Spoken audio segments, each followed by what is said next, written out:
એ દેવી ભાગવતની કથા. આ દેવી ભાગવત તમને એવો નિવૃત્તિમાં પ્રવૃત્તિ બતાવે, એમ પ્રવૃત્તિમાં એવો નિવૃત્ત કરાવી દે.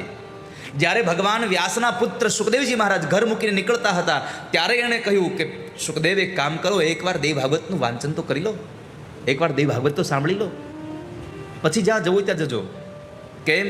તો કહે છે કે સદ અને અસદ એવા તમામ પ્રકારની એ ભાવનાઓને જે જ્ઞાન થઈ જાય સાંભળવા માત્રથી, કે સત શું છે, અસત શું છે. સદસત જ્ઞાન વિજ્ઞાનમ શ્રુત માત્રેણ જાયતે. એક માત્ર સાંભળવા માત્રથી સત્ય અને અસત્યની પરખ તમને થઈ જાય એવો ગ્રંથ એટલે શ્રીમદ દેવી ભાગવત છે.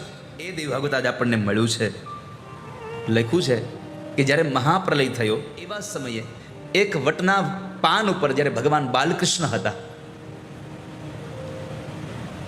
જ્યારે પોતે વડલાના પાન ઉપર, પીપળાના પાન ઉપર જ્યારે પરમાત્મા સુતા છે. આપણે ફોટો જોયો છે ભગવાન બાલકૃષ્ણ, તમને ખબર છે? પોતાનો જ અંગૂઠો મોઢામાં લઈને સુતા છે. આ ફોટો કેટલા લોકો જોયો છે? જ્યારે ભગવાન પોતાના જ જમણા પગનો અંગૂઠો પોતાના મોઢામાં નાખીને સુતા છે, એ પ્રલયના સમયે ભગવાનને વિચાર આવ્યો, કઈ એવી શક્તિ છે જેણે મને બાળ સ્વરૂપમાં પ્રગટ કર્યો અહીંયા. પોતે વિચારે છે કે મને સર્જન કોને કર્યું? આ સંસારમાં મા વગર સર્જન થાય જ નહીં કોઈ દિવસ.